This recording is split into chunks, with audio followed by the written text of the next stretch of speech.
So welcome everyone to our 10th Anne Klibanski Visiting Scholar Lecture.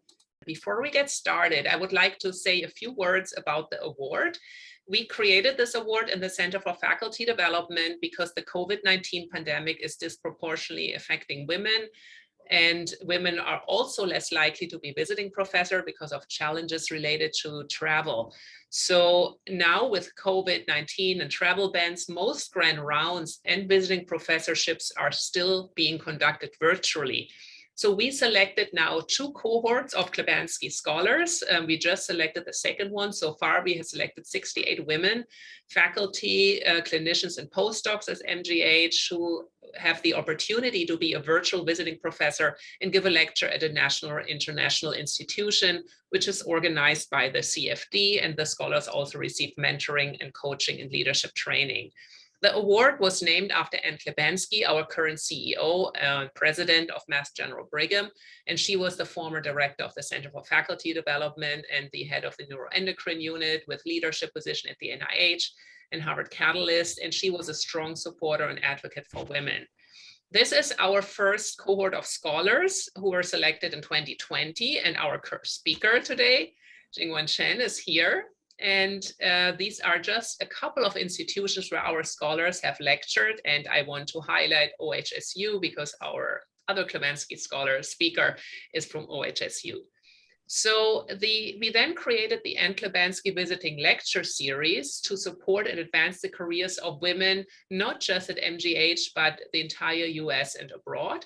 And then these lectures bring together faculty members from institutions that have hosted our Klibanski Scholars with our MGH scholar and on topics that overlap both research areas. And these lectures are open to both the MGH community and that of the host institutions. And we also hope to foster more collaborations among the institutions. So now it's my great pleasure to introduce our speakers today. First is Lucille A, who will talk about individualized resting state networks in infants. Lucille is a postdoctoral research fellow and postdoctoral scholar in neurology at Oregon Health and Science University, where she also obtained her PhD. Her current research focuses on using resting state functional MRI data from infants to identify and study resting state functional networks across development.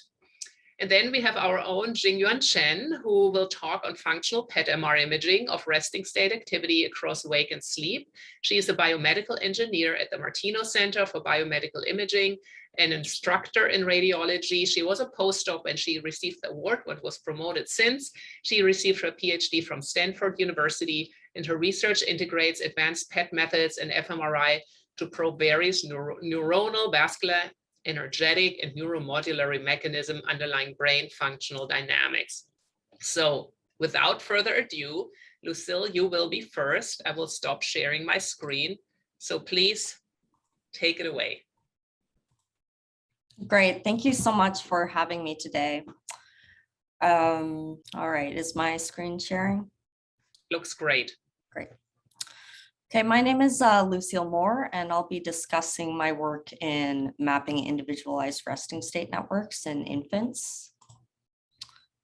But first, as Dr. Chen and I will both be discussing neuroimaging of resting state activity, I wanted to give a brief introduction to this topic first. fMRI is a non-invasive means of examining brain function, and it's the primary tool that's allowed us to understand underlying mental health disorders, the brain circuitry underlying mental health disorders. MRI uses radio waves to capture the anatomy of the brain, and the functional data is collected by measuring the blood oxygen level dependent or bold signal over time, which is associated with neural activity. When functional MRI was first used in research settings, researchers mostly analyzed how the brain responded to stimuli such as light, noise, or a cognitive task. But more recently, there's been a growing interest in measuring resting state data, which are the spontaneous low frequency fluctuations in bold signal measured from subjects who are awake but not performing any task. And resting state fMRI allows us to measure correlations in neural activity via the bold signal between distant brain regions. And there's a growing body of research that shows that resting state fMRI can reveal information about the functional architecture of the brain. So for example, from Biswal et al. 1995, the first study to use resting state fMRI, this left image shows the neural activation recorded from a subject tapping both their left and right fingers. And the right image is recorded when the subject is at rest. And as you can see, these maps look very similar.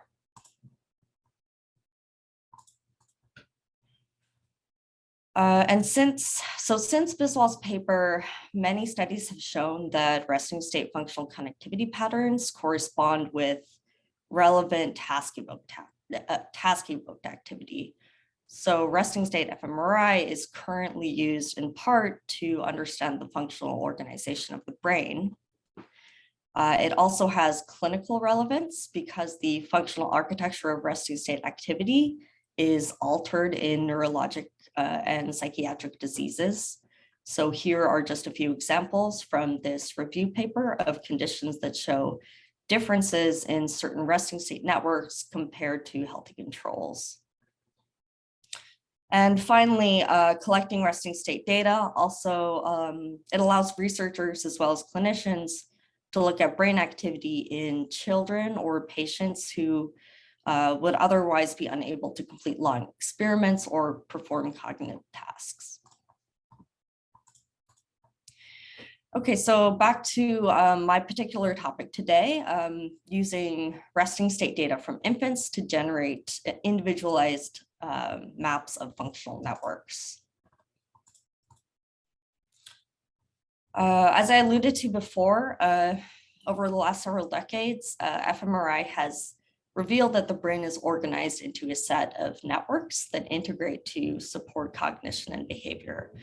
And we know that this conceptual framework of networks is valid because when communication within or between these networks is compromised due to injury or developmental disorders, it results in poor cognitive performance and atypical behaviors. So for instance, quantitative differences in network topology have previously been described in patients diagnosed with schizophrenia, ADHD, and Alzheimer's.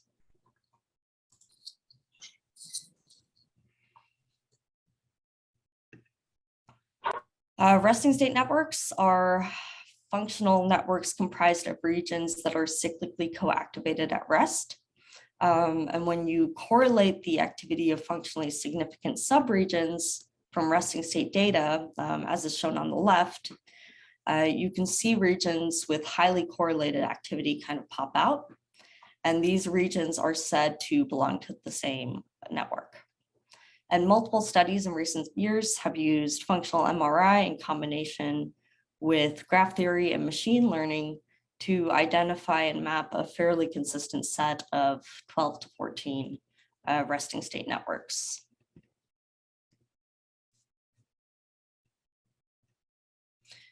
So we know that early life factors in brain development impact health outcomes later in life.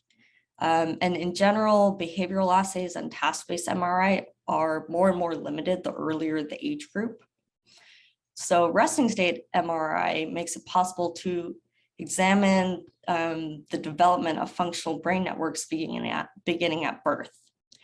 And this could allow for earlier identification of neural signatures associated with, for example, higher risk of developing psychiatric disorders later in life. Since 2001, several researchers have pioneered the technique of conducting fMRI scans with infants during natural sleep. Many of the resting state networks observed in adults have also been identified in infants. For example, in Wei Gao's work, they've shown that some networks, such as the sensory motor and auditory networks, appear fairly well established at birth, while the visual attention and default mode networks are slower to develop. But even the networks that are slow to develop, such as the default mode, can still be observed in some form at birth. As the default mode network is shown here in one of their figures. And you can see that even in the neonates, they display a kind of classic anterior to posterior connectivity pattern. But there's certainly variation in specific network topologies at different developmental stages, which is thought to reflect increasing integration within networks and segregation between networks over the course of development. And there's certainly quite a bit of work to be done still to understand the specific developmental timeline of each of these networks. So another layer of complexity is the fact that the precise network topology of these systems has recently been shown to be highly specific to individuals in adults, adolescents, and children. So for instance, in Gordon's 2017 Neuron paper, they used data they recorded 5 hours of resting state data and 6 hours of task data from 10 adults. And one thing they show is that the topology of networks derived from task versus rest data are very closely aligned within individuals. And when they compared the alignment of task and rest networks between different subjects, the regions were clearly not as well aligned, suggesting that the network topology is indeed highly specific to individuals. And unfortunately, these individual network distinctions are often lost in most studies due to averaging, which may weaken measures of brain behavior associations.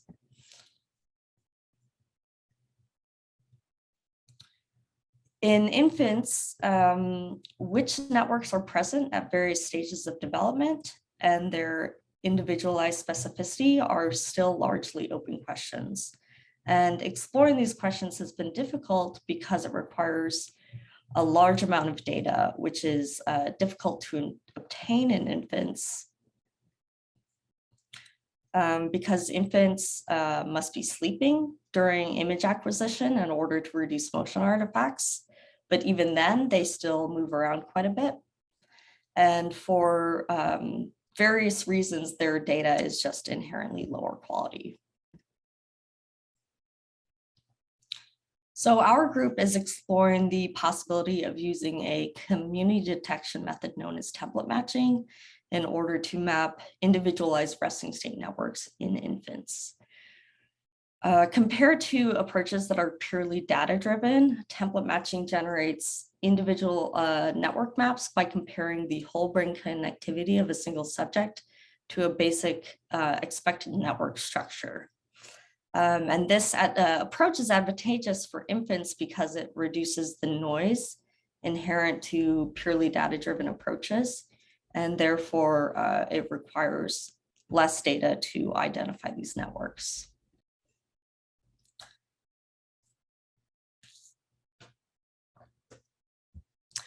So our group had already generated a set of templates for adolescents using subjects from the ABCD, or Adolescent Brain Cognitive Development Study, which is a large study designed to collect resting state and task fMRI data over the course of 10 years, with over 11,000 9 to 10-year-old participants currently enrolled. But in order to use this technique, I first wanted to generate an infant-specific template. So for this, I used 69 neonates from this UCI cohort, each subject with more than 4.2 minutes of low motion resting state data. And we were able to identify the 12 resting state networks matching those observed in adults. And here are the resulting templates for each network, where the warmer colors reflect voxels that are positively correlated with the average signal of the network, and the cooler colors are voxels with negative signal correlation. And I don't really have time to cover the similarities and differences in great length between the infant and adolescent network templates today, but I'll just highlight some of our major observations. And so while we did observe all major adult networks and the patterns of connectivity look generally similar in infants, particularly for networks that are known to come online earlier, such as the auditory network, there are certainly some interesting differences. So for example, we observed that unlike adolescents, the motor cortex is negatively correlated with other areas in the majority of the observed networks in infants, including the dorsal attention network and frontoparietal network that I'm showing here. Also, in general, the adolescent network maps contain more islands of connectivity compared to infants, which is likely indicative of greater differentiation and specialization of different regions. All right, so to then use this template to define individualized network assignments for a single subject, you first generate whole brain connectivity matrices where you correlate the bold signal of each voxel against the bold signal of every other voxel in the brain. So this image, for example, is the whole brain connectivity of a single voxel in the posterior cingulate cortex.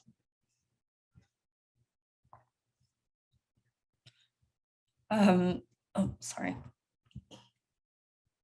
And then for each voxel, in order to assign it to a network, we use eta squared to identify which network template has the most similar whole brain connectivity patterns.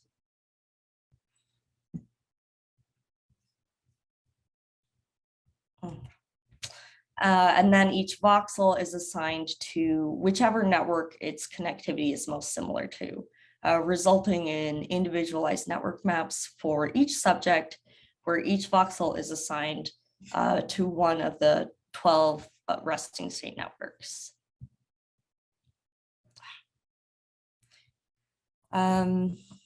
So how do we know that the networks generated from template matching in infants are truly specific to individuals? One method we've used to interrogate this question is split time series reliability analysis, where we take subjects with a large amount of data, split the time series into two halves, generate network maps from each half, and finally compare the similarity of network maps. And you would expect that if this technique is robust in infants, then the networks generated from the same subject should be more similar than networks generated from different subjects.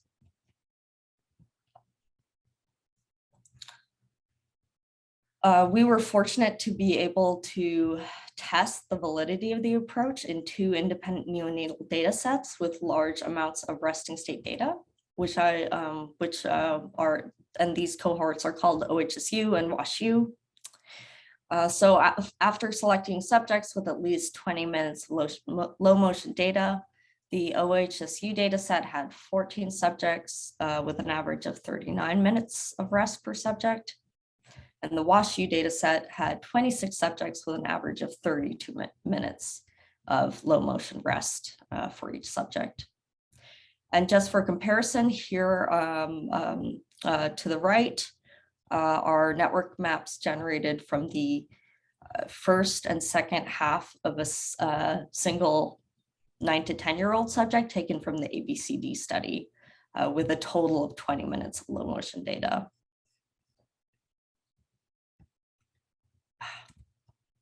And here are examples of neonatal network maps from a single OHSU and WashU subject displayed in the second and third rows. And just by eye, you can see that the network maps generated from each half look fairly similar to one another. And using mutual information, we then quantified the similarity of networks generated from the same versus different subjects in each group.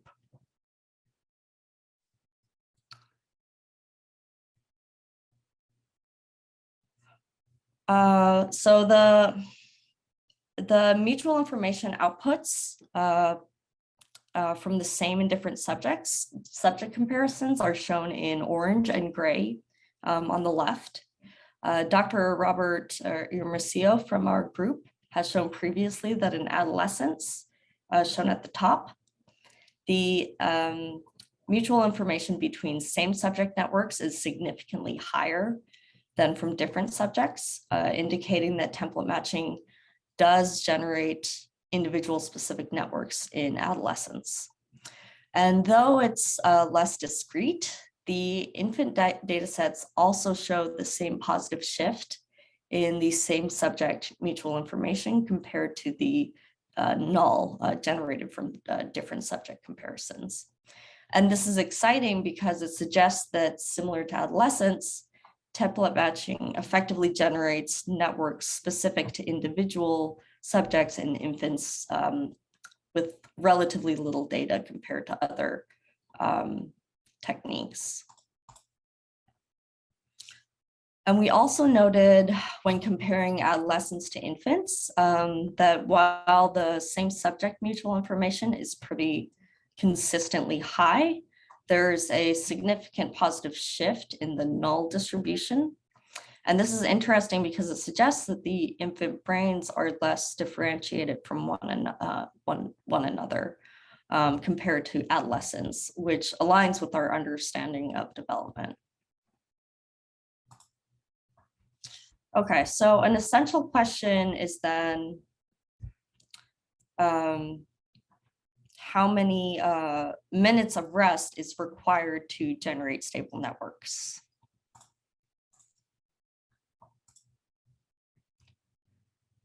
So here I'm showing the same subject mutual information calculated per subject, correlated against number of minutes per half of the time series. And what our group has seen with the 9 to 10-year-old adolescents is that the same subject mutual information plateaus at about 5 to 10 minutes of data. But for both OHSU shown in black and WashU shown in blue, there's a very strong positive linear correlation for both groups, and it does not appear to plateau. And to get an idea of network specificity here, I'm showing the 5th to 95th percentile of the null distribution for OHSU. And it's not until around 20 minutes that you see points that are well outside of this distribution. And then the same can be seen for the other neonatal data set. So it looks like infants likely require more than 20 minutes of resting state data to achieve high network specificity, either more data or higher quality data. So in conclusion, we were able to use template matching to identify a set of resting state networks in infants, similar to those identified in adults. And these networks can be generated from 10 to 20 minutes of resting state data as opposed to hours, but more data will be required to achieve high specificity. And interestingly, the infant networks are less differentiated than the adolescent networks, which very much falls in line with our understanding of neural development. So this work will certainly be critical for future efforts to study the earlier emergence of individual functional network topology beginning soon after birth.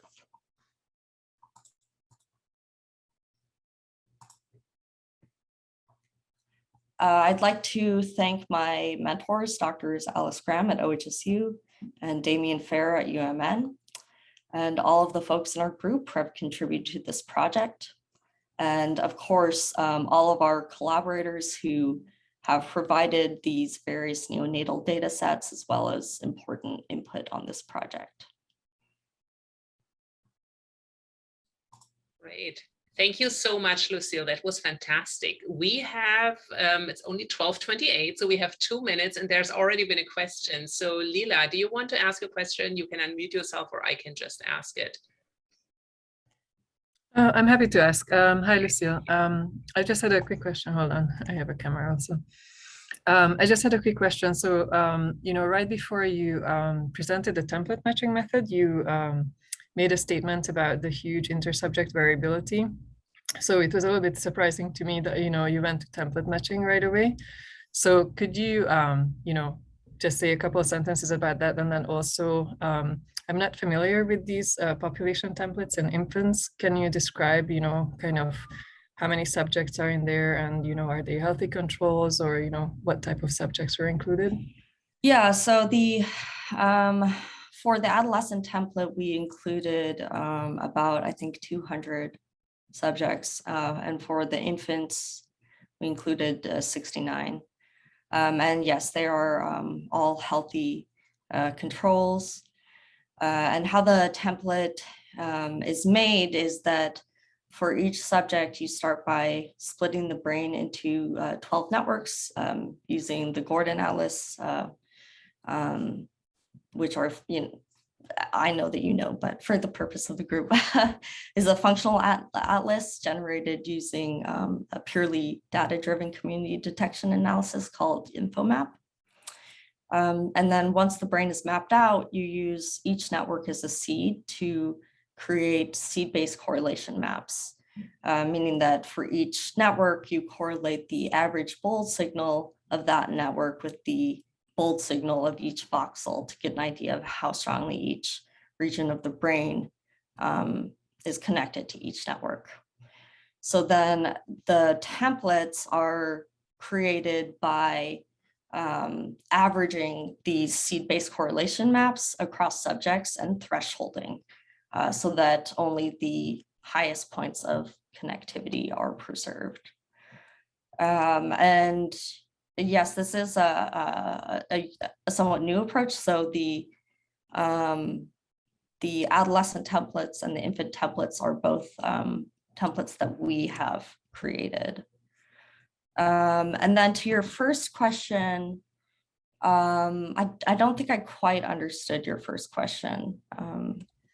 Sorry, so, in my mind, well, thanks for answering the question about the template. In my mind, when I think about template-based methods or template-guided methods, it assumes that, the template can, summarize, some common phenomena about, about the population, and it assumes that at least there's certain features that are strongly reliable, in the whole population, and it assumes less variability about some of the features. So this is how I think about it, and that's Right. why, the jump from variability to template. Right. I think so. The templates really they provide a basic structure that will exist in every subject. The variability between subjects is really in kind of the more detailed topology. And I do think that the template matching allows for enough, variation in producing these network maps that it does capture those smaller variations in topology. Great. Thank you. Thank you. And now, great pleasure. Thank you so much, Lucille, again. This was fantastic. And Jingyuan Chen is going to be our next speaker. So thank you so much for being here. I will take over from here.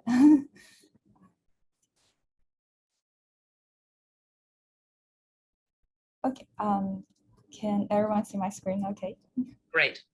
Okay, great.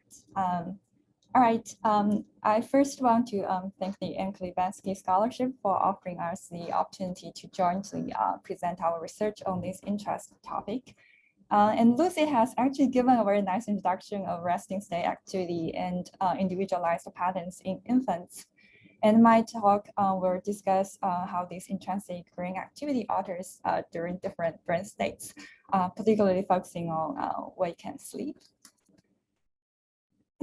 So why do we care about the effects of sleep on the intrinsic resting state activity?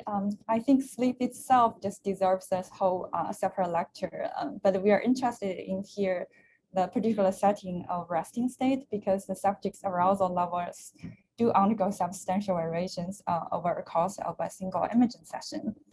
For instance, by analyzing the data from a very large cohort of subjects, this study shows that one may have a 50% chance of falling asleep after 10 minutes just lying inside the scanner. And the total time of being awake maybe only about 60%. For the remaining time, we'll be spending in different sleep states. And also we know that the arousal patterns may demonstrate prominent alterations in a number of psychiatric and neurodegenerative disorders. So collectively characterizing the sleep modulation of intrinsic brain activity may also hold promise for us to understand the biophysical origin of resting state signals better in both health and disease. And in fact, the functional architecture of intrinsic brain activity in sleep has been studied using fMRI more than a decade ago, as shown by the reference number here. And it was found that the brain network structures were largely preserved during sleep. For instance, if you look at the topology of those key brain networks, they can still be identified during light sleep. And not just this approach is kind of derived from those data-driven independent component analysis that puzzle the brain into different networks. Even if you look at the whole brain correlations with respect to particular seeds, either in the visual cortex or in the posterior cingulate cortex, you can still see the derived network patterns are quite similar across states. So these findings do suggest that the regions belonging to the same brain networks can still exhibit more similar hemodynamic signals during than the rest of the brain in sleep conditions. So why am I interested in looking into this architecture of these brain networks? So there are multiple reasons. We first look at an example of a single subject spanning from wake and sleep based on EEG measures. And instead of postulating these signals into different networks, if we directly look at the connectivity matrix across different brain regions, so each grid here shows one brain region, and the higher colors here show, the red colors here shows the higher correlation values. And we can already see that during sleep, there is a global increase in the correlations among signals in different brain regions. But how consistent are the signals in different brain regions? If you inspect the time course from those segregated networks from the previous slide, you will find like actually they're surprisingly similar to each other, as if they are driven by identical sources of either neuronal or physiological processes. So the question in my mind was like, how, given how similar these time courses are, and how can our data-driven algorithms still separate them into different spatial components?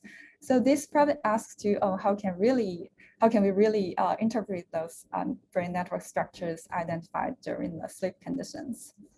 And on the other hand, while lots of attention has been placed on the temporal synchrony of the activities in different brain regions, there are lots of information in the inherent intensity as well.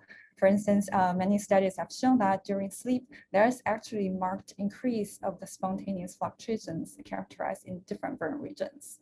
So are these intensity levels changes can also depend on the specific networks? And what about the underlying energetic supplies? Do they also show a network-specific patterns? So this is another question kind of interesting in looking into. So these two questions will be the kind of focus of my talk today. I will first discuss what gives rise to the fMRI-derived functional architecture of brain activity during sleep, particularly discussing one possible hypothesis we were thinking.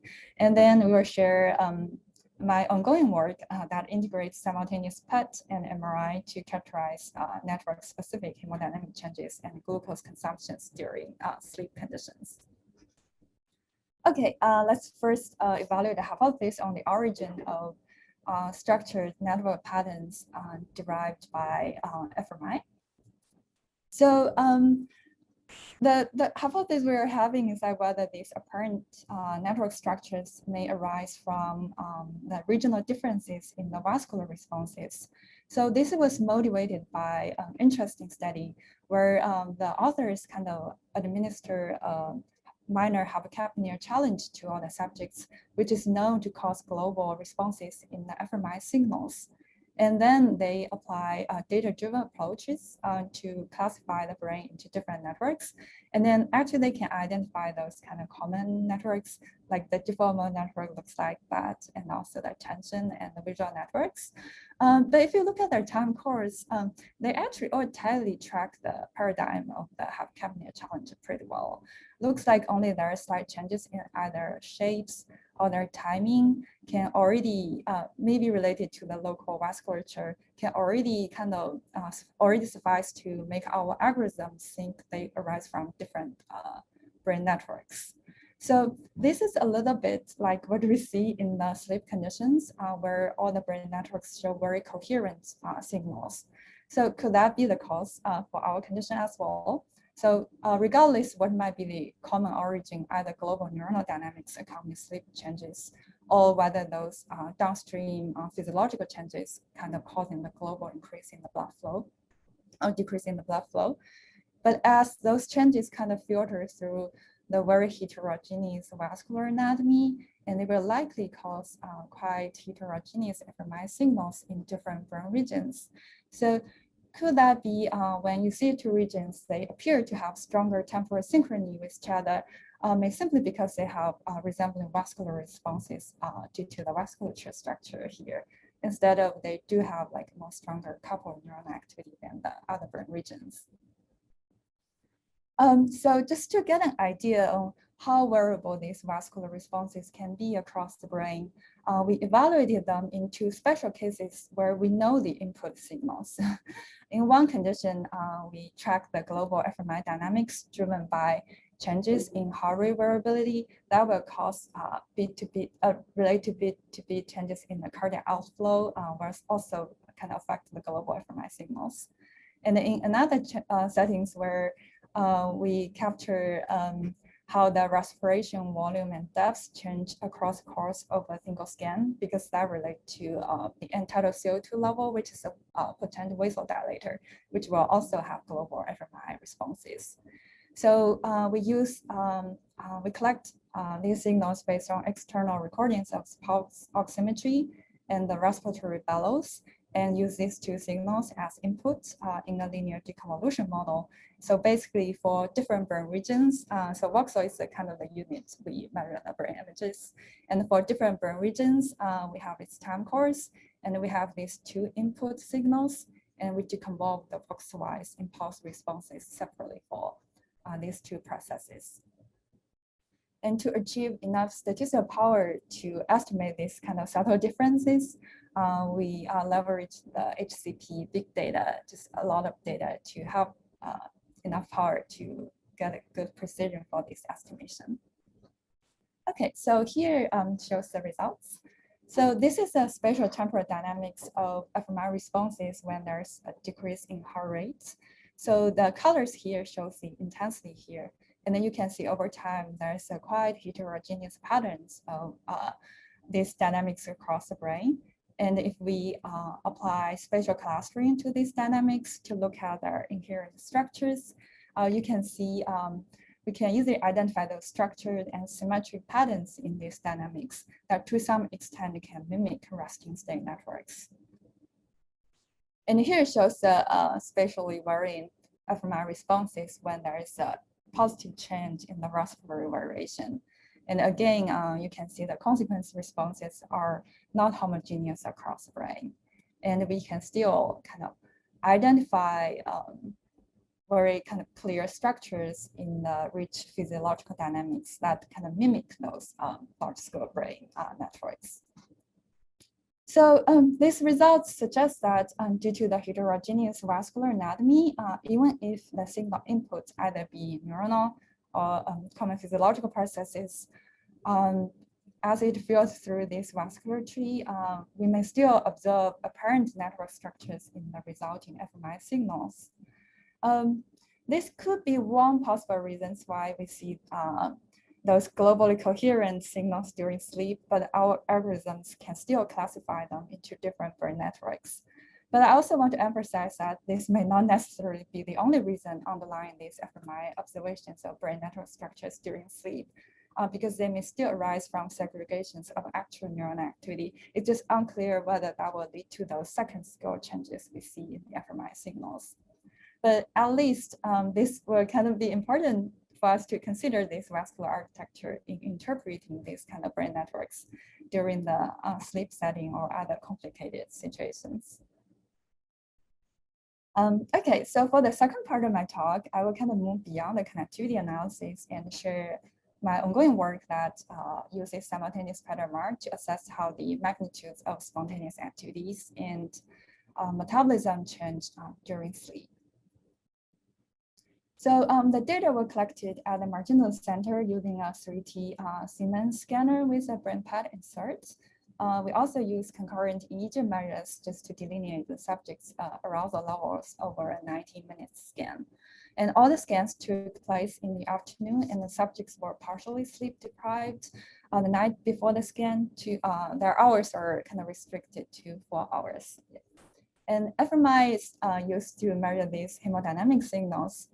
And in order to track the dynamic changes of metabolism across wake and sleep within a single scan, we're using a new technology developed by Jacob Hooker's group at the Martinos Center. So this is briefly illustration of how this method works. So in a visual task setting, so basically unlike those bolus injection or FDG tracers, so this approach uses a constant infusion. So basically when the brain reaches a steady state or in the baseline condition, the time activity curve of different brain regions should look like a linear line. Here, the slope roughly proportional to the metabolism level in baseline. So for task active region, when there's task going on, they will be elevating metabolism. So basically it will kind of change the kinetics and it will reach a new steady state. And in this case, if it's an increase in metabolism, you should see an increase in the slope. But there is a decrease in metabolism, you should see a decrease in slope.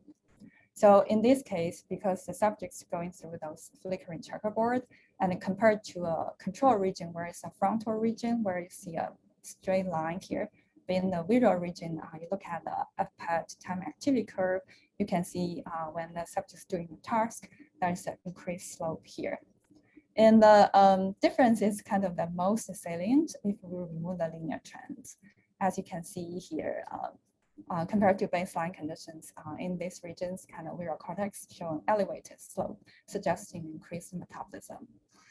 Just to facilitate visualization of these kind of changes in metabolism, for the rest of my presentation, I will only show the FPET time activity curve post-detraining. Okay, I first will demonstrate this framework can really track arousal-induced metabolic dynamics. So for instance, this shows the spectrogram of an occipital EEG electrodes. And we use the alpha power activity to infer the subject's arousal states. As you can see at the beginning of the scan, the subject's awake because we can see the alpha wave activity here. And later it vanishes and you can see those slow wave activity. So subjects fall asleep. In the later phase of the scan, the subject have a brief wake period and later fall asleep again. And if you look at the fMRI signals, so it's quite obvious when the subjects fall asleep, you will see a marked increase in the signal magnitudes, kind of consistent with previous studies. And here shows a FPET time activity curve post-detraining. As you can see, when the subjects fall asleep, there is a notable reduction in kind of slope, suggesting reduced metabolism. When during the brief period of being slightly awake, you can see a slightly increase in the slope. And later when the subjects fall asleep again, and then you will also see some change in the decrease. Of course, they won't be perfect aligned because there is kind of minute scale kind of delay or these kinetics.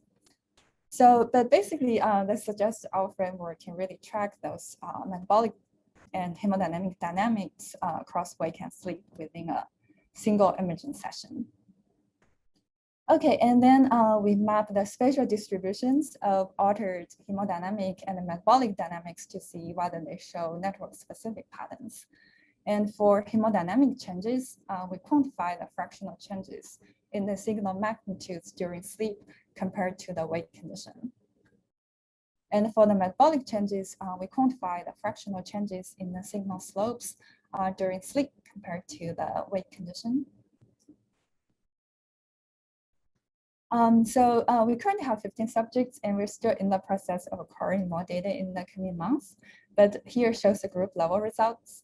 During sleep, we can see there's a global increase in the fMRI signals, just noted by the hemodynamic increase. But apparently the most prominent changes occur in those sensory regions. You can see the visual cortex and those motor cortex here. While for the FPET dynamics, we can see a global reduction in metabolism, kind of consistent with earlier studies, but the most prominent changes occur in those association cortices, those dark purple here. So the changes for these metabolic dynamics kind of roughly aligned with those reports of FDG-based sleep studies back in the 1980s or 90s using very coarse spatial resolution. But it's kind of interesting for us to see how strong the topology of these hemodynamic changes and metabolic decrease seem to be kind of spatially complementary to each other by showing on these kind of fine-grained details. So if we make the plot of them, each dot here represents one brain puzzle, and you can see a strong positive correlation. Why it's positive? Because this is a metabolic decrease, while this hemodynamic increase. If we flip the sign, they're kind of show very positive correlations. But apparently they have some clear network structures. But if you focus on regions where it kind of deviate from this linear coupling, and we can still see those very clear and robust patterns, kind of symmetric between left and right hemisphere. We are still in the process of thinking how to best kind of interpret all these kind of changes, and we have some hypotheses. But at this point, the current conclusion we make here, or I want to share here, is like they do appear to have network-specific structures. And we are in the process of also acquiring blood flow and oxygen metabolism data to really help us to link the differences from different measures. And we anticipate with all these kind of measures later on, we will be kind of able to achieve a really comprehensive understanding on these robust network-specific patterns we see in either the fMRI, also the metabolic signals. Okay. Just like to summarize, hope this kind of illustrates the complexity of sleep effects on intrinsic brain activity. We first show, although many studies have shown there are segregated network structures during sleep, but it may not be that straightforward to interpret these fMRI-based correlation analysis results because this apparent connectivity may also arise from structured vascular responses, even if there is a common either neuronal or physiological input to the whole brain structures. But its fMRI signals, it has to be filtered through the heterogeneous vascular tree, which making the interpretations a little bit complicated. And on the other hand, there are apparently rich information in the network-specific hemodynamic intensities and also glucose uptakes. For instance, it has been shown on a coarser scales by earlier studies as well. The marked increases of these hemodynamic signals occur like in those sensory regions, while the decreases of metabolism are most prominent in the association cortices and also in the subcortical regions, which I didn't have time to show here today. But anyway, so we are collecting more blood flow and oxygenation data to help understand these kind of differences. Meanwhile, like if the audience have better interpretations or insights for these changes we see, I'm open to more discussions in the later period. Yeah. Okay. Finally, I just want to thank all my mentors and collaborators who have been helping me with all these kind of studies present here today. Okay, thanks. Wow, Zhuang, that was fantastic. Thank you so much. We have a couple of minutes for questions, and we have a very esteemed radiologists here and researchers in the audience. And you can also ask questions for Lucille if there are more. We only had one. And you can just unmute yourself, or you can put it in the chat. Jingyuan, hi, thanks for the presentation. That was great. I had a quick question. I'm not an fMRI person, but how much of, so I understand that you're still collecting, data sets. Are any of the measurements that you need for your modeling available, when you're doing retrospective studies? So, can you kind of run any of the comparisons, right? Like there has been a large amount of data already collected, by other groups, or do you need, all the measurements, from sophisticated sequences, moving forward in order to, establish a larger database and, higher significance on your findings? Oh yeah, I think that's a good question. I think probably separate from the fMRI and the PET side, because the case is like because we're doing fMRI inside the PET, so it's really limiting the hardware part for the fMRI acquisition. So definitely there are actually lots of even public data sets just using EEG fMRI to track sleep and wake. So I think those data sets can be used. It's just like nowadays for more than, in ideal case, for the best MRI scanners, so we can even approach 1 millimeter isotropic, or for HCPs, 2 millimeter isotropic data. And I don't think that public data on sleep in that regard to it. Yeah.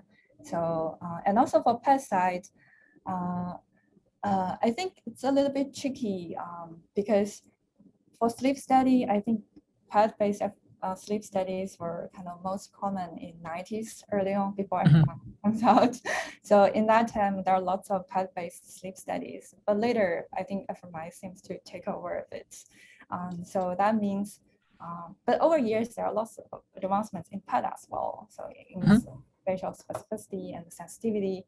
So I think what we can increase compared to previously, probably more like either spatial resolution and better or fine-grained characterization of these changes. Some results I'm not showing here is like, it's a bit crazy pushing the boundaries of PET. It's like, according to our PET technicians for the brain PET scanner in the ISO center, its intrinsic resolution can be 2 to 3 millimeter isotropic. So we are looking at the subcortical segregations of these changes. And there seems to be some differences, but we're still also in the phase of thinking how much is due to SNR differences when using. So yeah, but collectively, I think it's definitely it's worth kind of using the most modern techniques to reevaluate or also get comprehensive ideas of all these changes. Yeah, and by combining them, they're also power. For instance, if you have fMRI, now we are collecting and calibrated both to see oxygen metabolism, and you have glucose metabolism in a single session. You can also look at the aerobic glycolysis, the spatial pattern, how it changes in the brain. So I just see there are lots of interesting opportunities here. Great, thank you. We have 3 minutes and 2 questions. So if Arun, you are first. So the answers. Hi, thank you for your talk. I was wondering whether you consider dreams and REM sleep in your calculations. What I mean is the effect on a functional architecture would vary if you were to incorporate this into your model. And also, as a follow-up to that, would it not make sense to, say, segment your fMRI into different parts and look at them separately based on certain measurements which would determine whether the participant is, in that stage of sleep or not? Yeah, okay. Yeah, I think that's a good question about the REM effect. First, it's a little bit hard for us to really capture the stage to REM sleep. Probably it's only 1 hour scan. Also in the MR environment, it's quite a loud noise. But by post-scan kind of chat with our subjects, we do have subjects reporting they had their dreams probably during the non-REM phases. Probably a challenging part if you have more advice, that'd be great. It's like a little bit hard for us to capture which time or which point they start to have their dream or start to dream. If we can have a hold of that, it would be very great to perform more sophisticated analysis based on it. Yeah. Great, thank you. We have a question for Lucille from Raj Gupta. How can you make sure that the data is stable? Raj, if you want to elaborate. Yeah, basically the question I was asking Lucille was, how can we sort of do a test retest analysis on the data that you're acquiring? If I were to change the scanner, if I were to redo the scan under slightly different conditions, how can we make sure that we'll get the same data?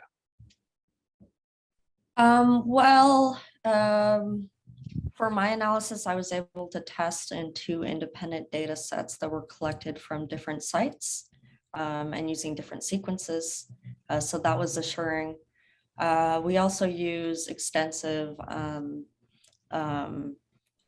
quality control procedures and motion filtering and that kind of thing. So we do our best to control for artifacts from infant scans.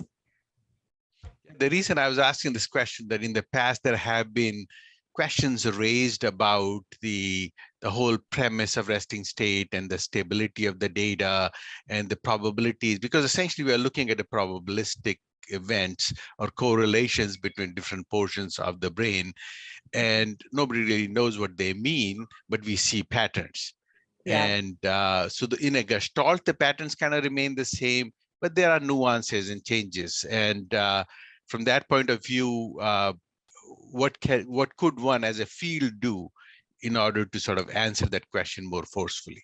I think pursuing more of these studies like Gordon's study, where you're really looking at individual network maps and comparing the topology of activation that you get from task versus resting state data, because it's pretty remarkable how closely they align.